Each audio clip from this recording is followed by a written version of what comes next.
அரசின் திட்டங்களில் ஸ்டாலின் பெயரை பயன்படுத்தக்கூடாது என்று உயர்நீதிமன்றத்தில் வழக்கு தொடுக்கப்பட்டு அந்த வழக்கில் அரசின் திட்டங்களுக்கு ஸ்டாலின் பெயரையோ முன்னாள் முதல்வர்கள் படங்களையோ கட்சி கொடி மற்றும் சின்னங்களையோ பயன்படுத்தக்கூடாது என்று சென்னை உயர்நீதிமன்றம் உத்தரவிட்டுள்ளது.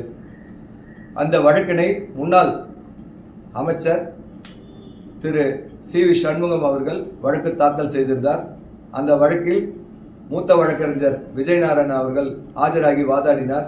அந்த வழக்கை விசாரித்த சென்னை உயர்நீதிமன்றம் இந்த வழக்கில் உச்சநீதிமன்றத்தின் உத்தரவுகளையும் மற்றும் தேர்தல் ஆணையத்தின் விதிமுறைகளும் மீறப்பட்டுள்ளது என்பதை சுட்டிக்காட்டி வாதாடினார்.